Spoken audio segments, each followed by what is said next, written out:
Obviously, I'm assuming everyone here has done a squat before. What I'll get you guys to do is just jump in, start like this, jump into your normal squat position, and I'm gonna get you just squat down. And I'm just gonna have a look at everyone's depth just to start with. Sweet, just get you all go for 10 squats for me. Does anyone have any pain just from doing that? Great question. Yes, not a little bit because it's the first thing I'm doing like right now. Bit tight? Yeah. Whereabouts? My left lower back. Cool. Yeah. Okay, cool.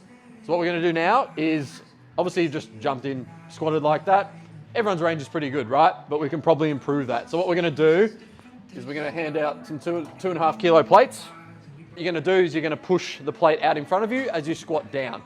If you can get lower and it feels a bit better, generally speaking, this just means that your core's engaged, and when you're doing it without, it means you're just lacking a bit of tension through your core, which is just gonna be a really, really big thing. So as you come down, you're gonna push it out. So pushing it out as you come down, you're gonna pause and then come back up. So same thing, we're gonna get you go for 10 like that. Take your time, take a big breath in between each rep, and then just go into that position. Nice, so pushing it right out and then bring it back in all the way into yourself as you're coming back up. Nice. How does that feel for everyone compared to the first one? Yeah, it's funny, isn't it? Not leaning forward. Yeah. Yeah. So basically the easiest way to explain this is it's going to counterbalance you. So straight away that's going to turn your core on and make sure that you're in a position where that should almost be the range where you squat from. And everyone's going to be a bit different. We'll change things around with how long your legs are and vice versa. But that's sort of the first step. I always say people warm up like that because that's going to turn your core on straight away before you sort of get to any other lifting, and that should be the position where once you eventually get onto the bar and you feel confident with doing that, or working up to body weight, double body weight, whatever, you'll eventually be in a position where if that core turns off, you'll know that then it's a core issue. You know, a lot of people think it's a mobility issue sometimes, and of course that will happen as well. Where it's like if I'm doing that with this and I'm like there, then I know it's a mobility issue through somewhere. Whereas as soon as I drop straight down like that, I'll know straight away, okay, it's definitely just an issue of keeping tension through the core. So that's what we're gonna look at today as well. What we'll do now is we're just gonna go basically into the squat setup. We're gonna use the bar today. Obviously we'll get Liv to demonstrate these, so we'll bring these up. We're not gonna worry too much about the low bar, high bar, sort of, you know, different powerlifting sort of techniques. We're more just gonna worry about a position where Liv feels comfortable. So generally speaking here, you notice where these are, they're not right up there. So a lot of people will set these bars too high to start with. They'll set them up there and they'll be like on their tippy toes trying to get them back. And then they're sort of like, oh shit, they're already really unstable before they even do anything. So Liv's got in the position where she's almost coming down to 3/4 squat. She's gonna squat up and that's gonna be her starting position there.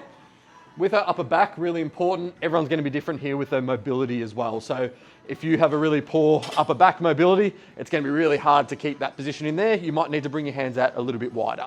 But what we want is thinking about pulling the shoulders down and pulling the elbows back. So that's gonna create a really nice shell for us to obviously lift from. So Liv's gonna lift up now. Gonna take a couple of steps back to where she's comfortable. Couple of things here we're gonna focus on. Again, everyone's gonna be a little bit different with how their body's gonna move, but what we wanna try and do is try and keep the pressure over the middle part of our foot.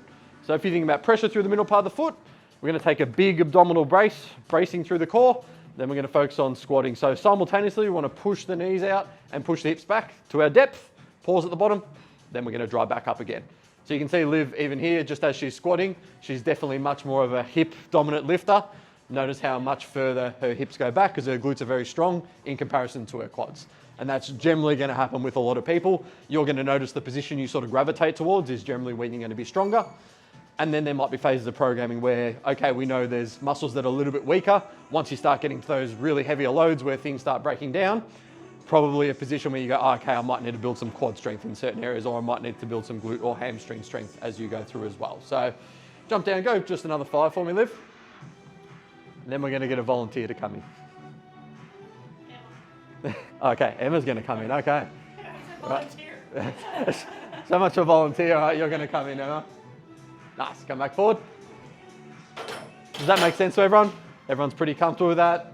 Sweet, awesome, all right. So we're basically, I'm not going to say anything at the moment. I'm just going to let Emma go in and do, you know, whatever she wants to do, however she wants to squat. And we're just going to have a look at a couple of things, and if there's a couple of things that we need to adjust, we'll adjust. And we're basically going to quickly just, well, not super quick, but we're going to work Emma up to, I guess we call it a difficult set, where she's like, okay, she's things might start breaking down a little bit, you know, no issue of course, but we want to make sure that she's in a position where she's getting as much out of it as she can and making sure that everything's working really nice and strong. Go one more. Nice, cool. Come forward. You know, with the, you go down, and when you come up, is the up goal to tilt in, like with your hips, or is it squeeze glutes, or is it thrust forward? Like, what's the Great goal? question. Yeah, a bit different with everyone. And you'll find you see all those chicks on social media doing these ones where they're just thrusting forward and you're like, whoa, just there's no load there. Like, again, doing a hip thrust, different story, but it's like, yeah, by doing that for the gram, like great for the gram, but not much for your glutes when you're at that top position. Just want to challenge them in that stretch position there. How much do you normally squat at? 60? Cool. What we go to 40 and we'll have a little look at 40. So even in that first one thing I did notice with Em is really slightly, she was having a little shift to her right. Again, these sort of things, especially when you get to heavy loads, are normal, but they will get to a point where it's like, if it's some excessive shift, then it might be something we need to look at as well. So jump in when you're ready. Perfect, yeah, 3, 4, Em, whatever you feel comfortable with.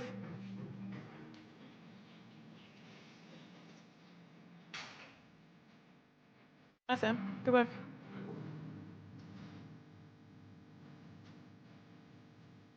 Good.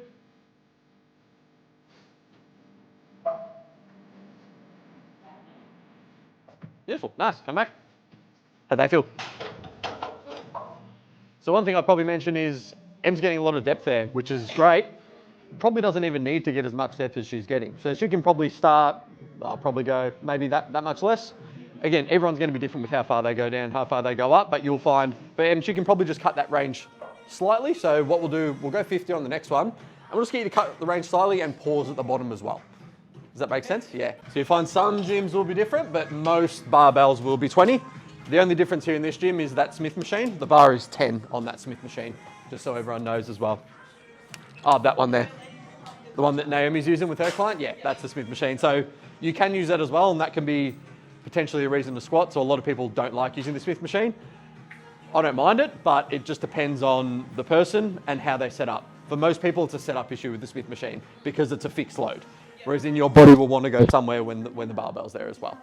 All right, happy to just go for 2?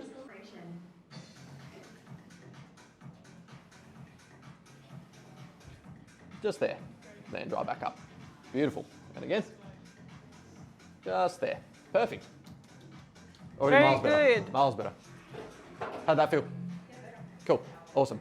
So it's just, yeah, again, just range that isn't so much there, or it's range that you can't control. So when you're going too deep, it might be a range you can't control. If you can't control it, then chances are something else is going to work to have to drive and get the weight up. You've all probably heard of like going down to the bottom of a squat. It's like a stretch reflex where you're trying to bounce and drive back up. Again, if you're like an elite level powerlifter, it can be something that's really useful. But for most people, holding as much tension there and trying to slow that position down as much as possible, because that's where the glutes are going to get the most work, like Liv mentioned before. You go 60? Em thought she was done. Just for 3 or 4. That's all right. Just for 3 or 4. Just want to see what it looks like when it's like a working set weight almost for you. Yeah. She's fixed working set. That's it. That's it. Just 3 or 4, like again, you normally do 7 or 8. So just 3 or 4, just literally with the same cues we talked about before, and just go into that depth you did before. That were really, really good. Really, really good. Breath. There. Beautiful. There. Nice. Love it. Good Think about work. that tightness through your core. Really breathe into that core, keep it tight and push back into the bar. Beautiful. One more. There, back into the bar. Really good. Nice work. So everyone's going to be different, like we said. Everyone's going to have different issues. We're going to go through and be like, okay, what's your sort of biggest struggle with your squat at the moment? Yeah. Might be the setup, might be injury at a certain position, whatever it is. We're going to go through, have a little look and give you some sort of cues and pointers to take away so that straight away you're like feeling a lot more confident with your squat, how it's looking, and obviously getting some feedback on that as well. Sweet, all good? Awesome. Great, thank you.